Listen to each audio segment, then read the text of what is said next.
Well, good morning, everyone, and welcome back to Contentment for another installment in our continuing saga of our 1967 Ford F600. We had a little problem with Dumpy. We were recently dragging a blade, using it to drag a blade across one of our roads here. We're actually building a driveway out here, and it's a long driveway, probably an eighth of a mile or something like that. But this thing got stuck a few times in the loose sand, and so it was a case where the wheel would just spin and spin and spin, and every once in a while it would catch the sand. Doom, ba-doom, ba-doom, ba-doom. Well, I didn't realize it, but it was causing some damage here to the axle. First, I'll show you the passenger side because it's still intact. The axle is held in place via its flange on this hub with these 8 7/16 studs. These studs are, at least on this truck, are 7/16 diameter with a fine thread. I think it's 20, and they are 2¼ inches long.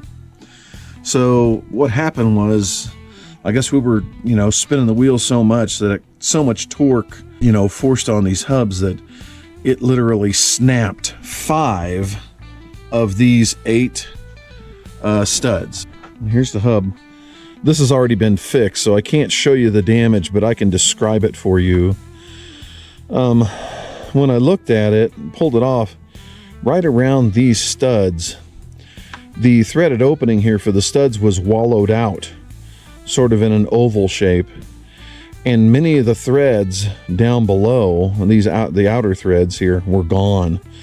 They had been, worn out by the action of this stud going back and forth and just, basically destroying it. Well, 1967 vehicle.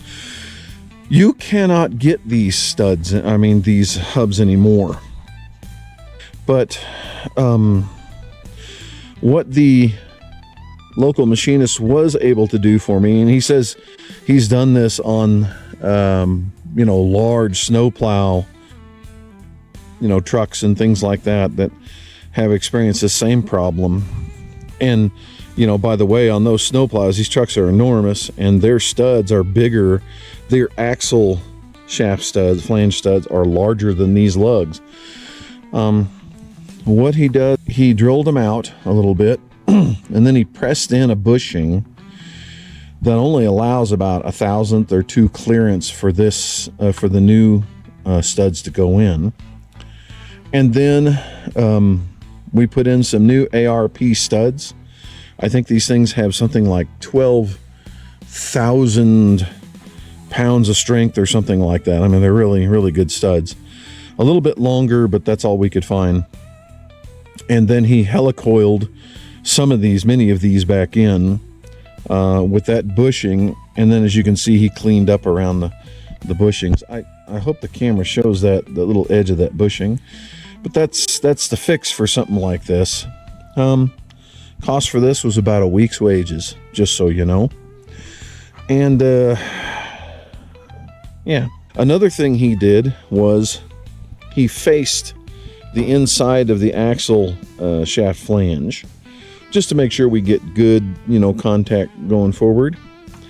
He also put this on a lathe and spun it to make sure that the axle itself was not bent, which is good. I appreciated that. Now, they say that looking on the online forums for this problem, it seems to be almost always on the driver's side, which is the case with this one. The common causes of this are, number one, an axle shaft that is either bent or a flange that is bent, because as it spins, it does this action. It does this action. So you either get an axle shaft that is bent or a flange that is bent, and it, as it turns, it causes this action, which puts the stress on the studs and causes them to eventually snap.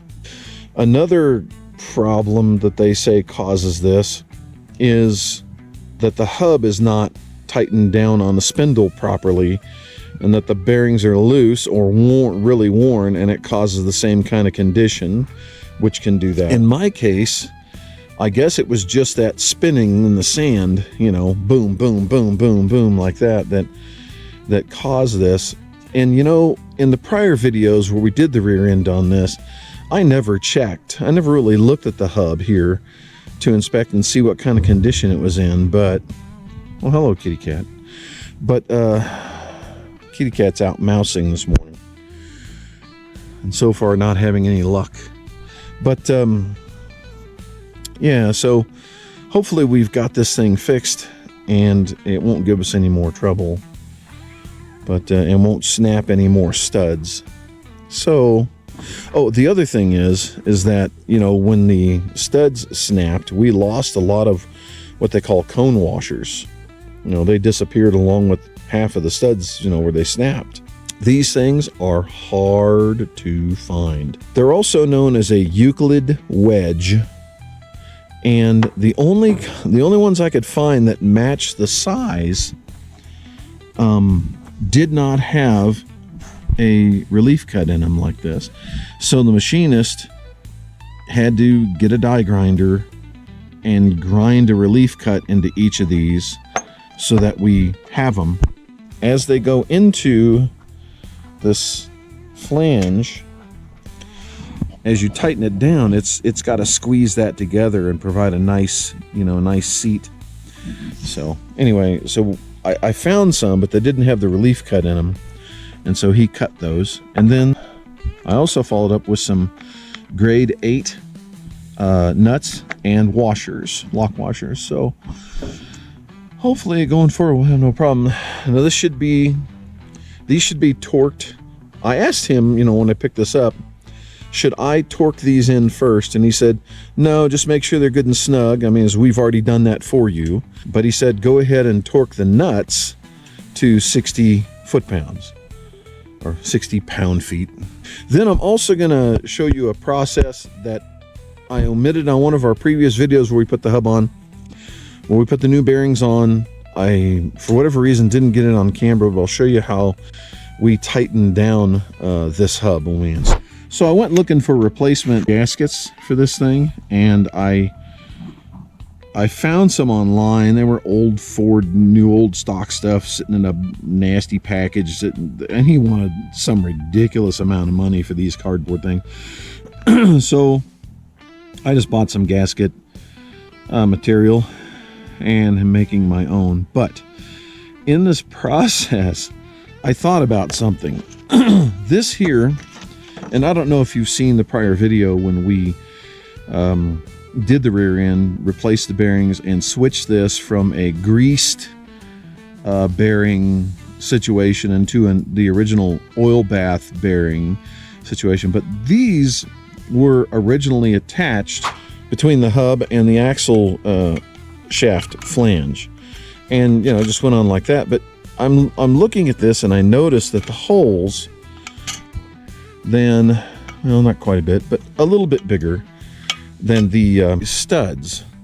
And I put a gasket with some RTV and another gasket with some RTV.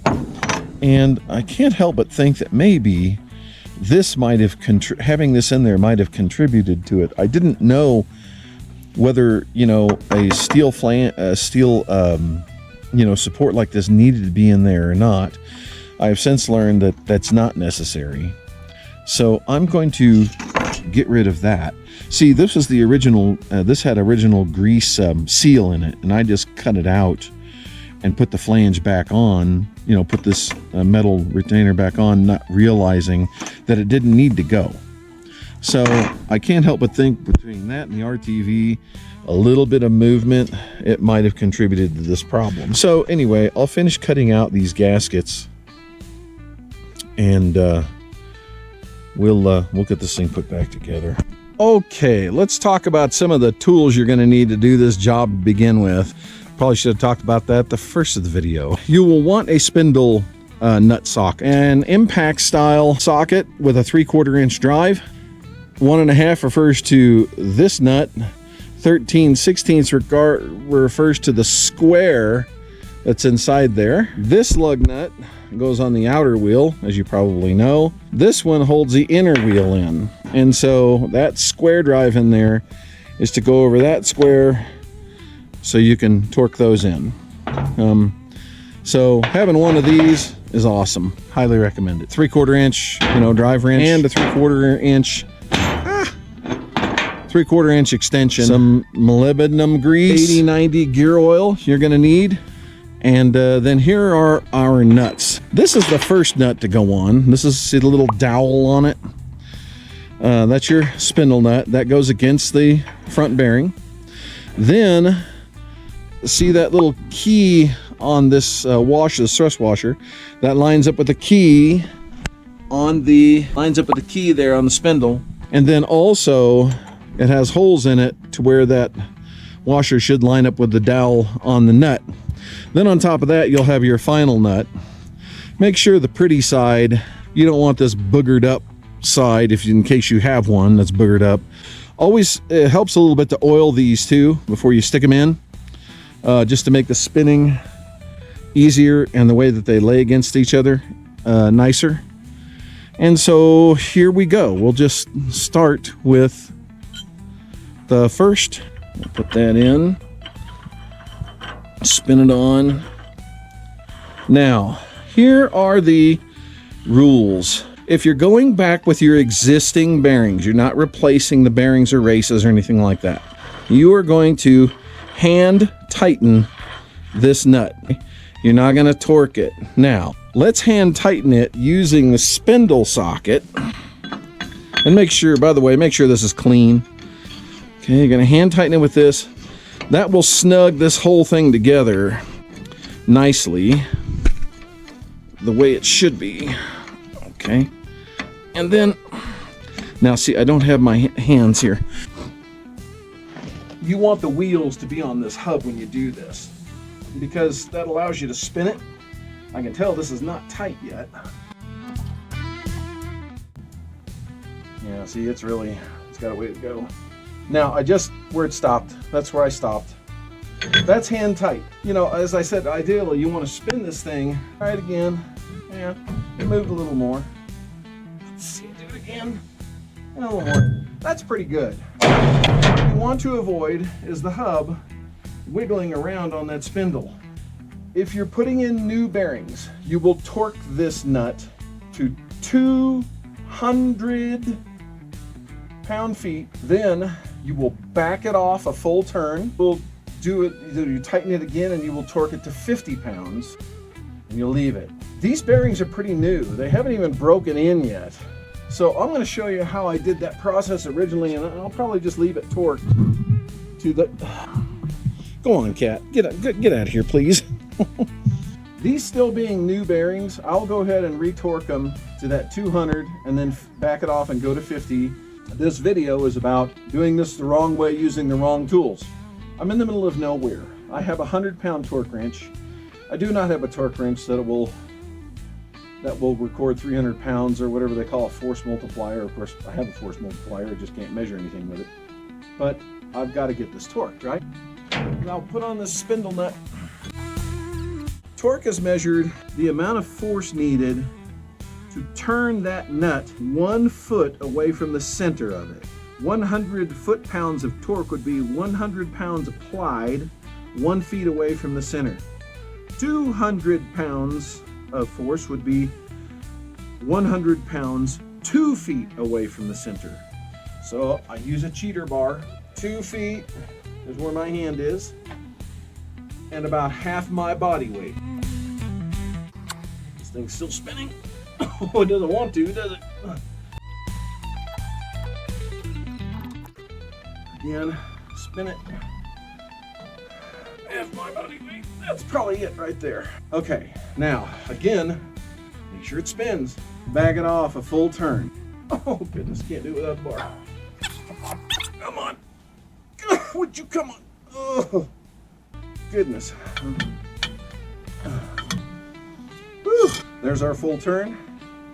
And then go back and torque it to 50 pounds. Okay, I'm sorry folks, I cannot find my torque wrench adapter to fit on that 3/4. So we'll do this the wrong way.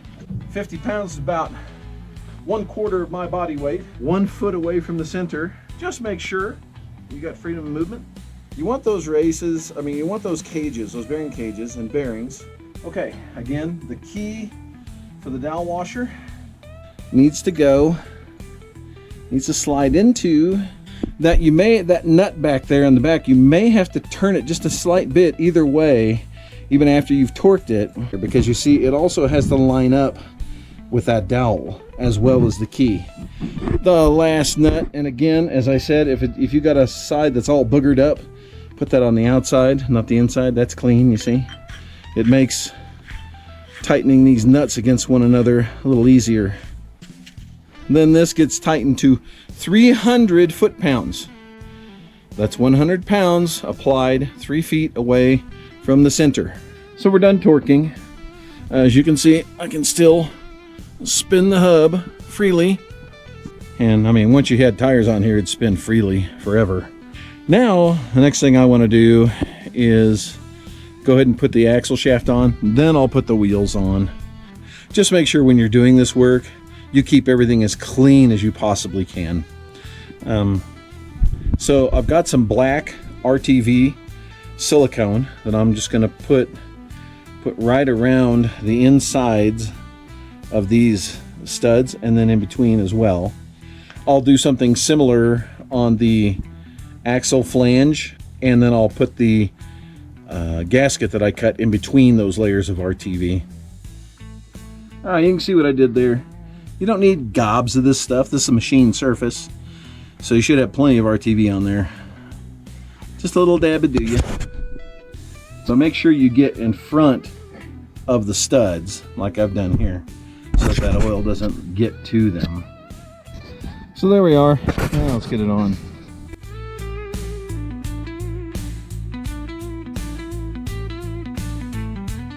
Make sure everything's clean, because that can prevent these Euclid wedges, cone washers, whatever you call them, from seating up properly if there's grime in there.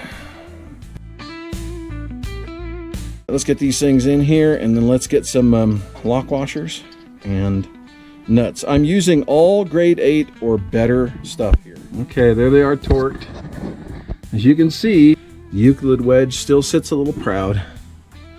That's okay, as long as they're doing their job of centering and tightening and surrounding those studs the way they're supposed to, we should have no problem with this.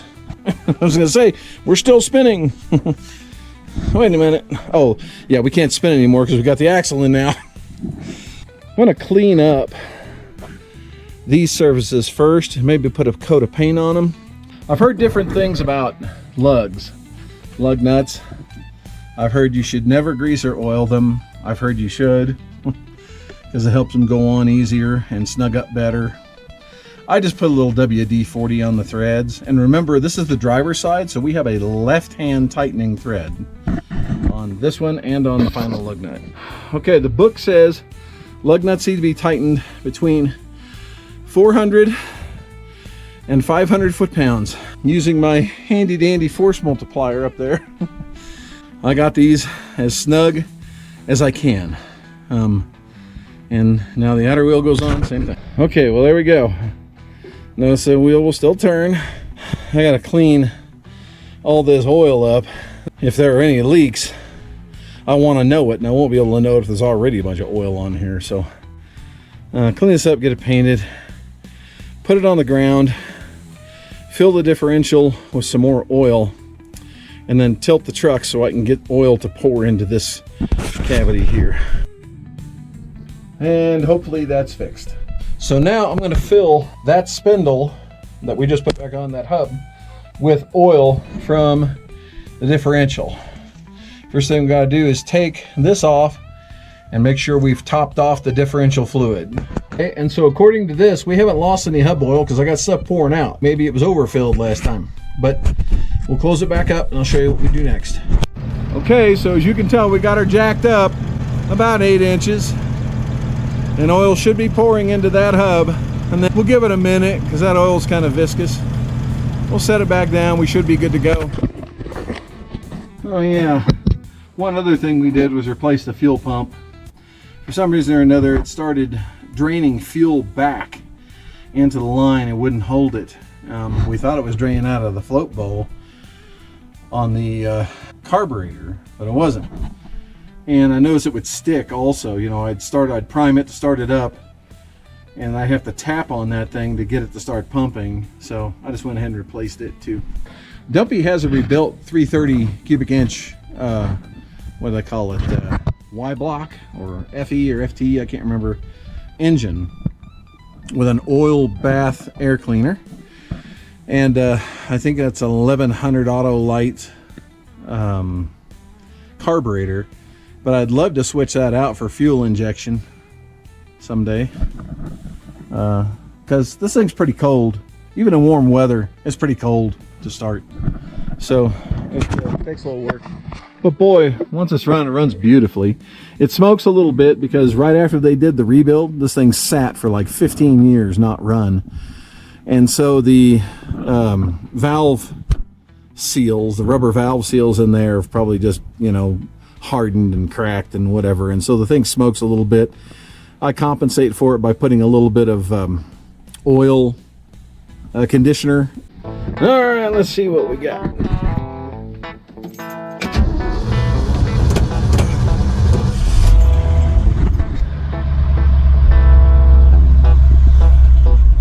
Yeah. See, this thing is so cold. Even on a warm day like this, you guys have to stay. You have to stay. They think we're headed somewhere, don't you? You think we're headed somewhere, don't you? Actually, we are. It's got to gradually close the choke. See if it'll run without the choke here. Yeah, it's starting to die. A couple of years ago, we took this up in the mountains to get logs. We're building a home out here, and so we're harvesting our own timber. We were getting something like 4 miles per gallon in this thing, and I know normal is about 6 or so.